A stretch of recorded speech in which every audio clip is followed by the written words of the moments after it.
Bonjour à tous et heureux de vous retrouver sur ce plateau de la vie des diocèses. Au cœur du carême, eh bien, nous retrouvons Monseigneur Michel Dubos, l'évêque d'Évry, Corbeil-Essonnes. Bonjour Monseigneur. Bonjour. Merci beaucoup d'avoir accepté notre invitation. Comme je le disais, il y a au cours de ce carême un appel puissant à la conversion. Les catéchumènes, d'ailleurs ceux qui vont être baptisés au cours de la veillée pascale, interpellent en quelque sorte les communautés chrétiennes. Oui, il les interpelle par plusieurs manières. D'abord parce qu'il nous atteste que l'Esprit Saint est à l'œuvre. Vous savez, c'est extraordinaire. Beaucoup de gens disent Dieu est loin, on ne s'occupe pas de nous, on est malheureux. Et puis voilà qu'il y a des gens qui disent mais non, il nous appelle. Et nous voilà. Ça, vous avez dit, Monseigneur, que bâtir une église aujourd'hui, c'était un acte de résistance. Oui, je l'ai dit, je continue à le dire, je vous l'ai dit tout à l'heure. Pour moi, on ne peut pas aujourd'hui accepter que nous soyons que des consommateurs. On ne peut pas accepter que nous soyons que des individualistes. On ne peut pas accepter que nous soyons que des matérialistes. L'Église, c'est une preuve en pierre et en béton que nous n'acceptons pas d'être des consommateurs. Nous sommes aussi des gens qui cherchent du sens. Nous sommes des gens qui ne s'abandonnent pas simplement à la vie, disons, matérielle. Il en faut des vacances, il en faut des voitures, etc. J'ai rien contre. Il en faut des supermarchés. On ne peut pas faire ça. Il faut des supermarchés. Et puis, nous avons besoin de vie commune, et de vie commune qui cherche dans le Christ une vérité au-delà de toutes les chapelles, si j'ose ainsi m'exprimer. Ça change quelque chose pour vous, la célébration de l'Eucharistie dans un lieu? Vous l'avez observé? C'est quelque chose qui se constate? Eh bien, ça change, évidemment.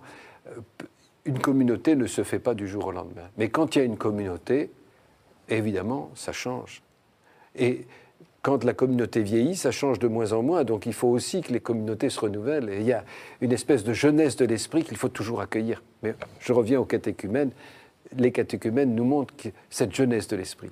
Je vous propose justement de retrouver la communauté Shalom d'origine brésilienne qui est présente à Massy. Vous les avez appelés, vous avez invité à s'installer dans le diocèse il y a 6 ans.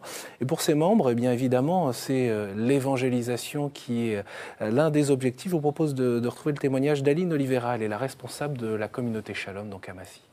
Notre mission ici dans cette ville de Massy, c'est vraiment avec plusieurs actions. Nous faisons des soirées festives pour les jeunes. Et nous avons des moments de formation pour tous ceux qui désirent et approfondir leur connaissance et expérience avec la parole de Dieu.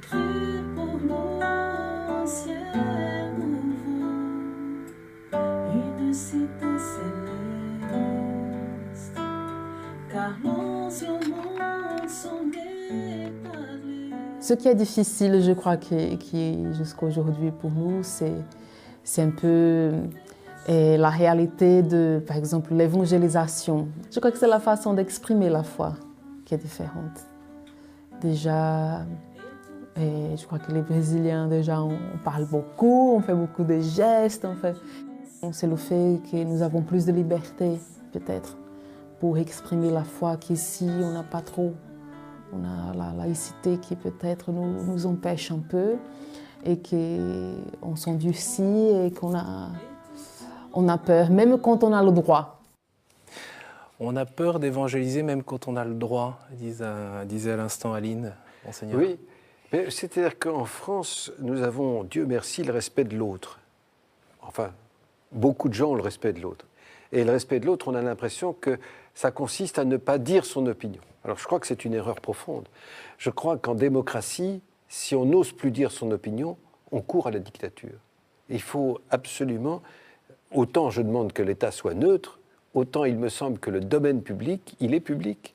Et si on n'exprime pas son opinion, elle manque aux autres. Les autres ont le droit de notre opinion. C'est à la maison. Oui, mais justement, je ne dis pas ça. Je dis, alors bien sûr qu'il faut respecter, bien sûr qu'il faut avoir on ne dit pas tout n'importe quoi, du reste que vous êtes marié, vous n'arrivez pas dans une pièce en disant je suis marié. Mais dès qu'on se connaît, on dit des choses. Et je crois qu'on dit qu'on est chrétien, un peu comme on dit qu'on est marié.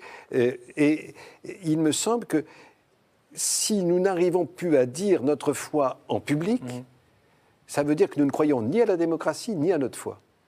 Qu'est-ce qui peut retirer la peur ? Le courage, c'est-à-dire l'esprit de force, la confirmation. Vous savez, on fait ça, on souhaite l'esprit d'adoration, mais aussi l'esprit de force. Et je pense que ce qui est... alors il faut probablement, ce qu'on n'a pas fait assez dans l'Église, apprendre à dire sa foi les uns devant les autres avant de la dire à l'extérieur.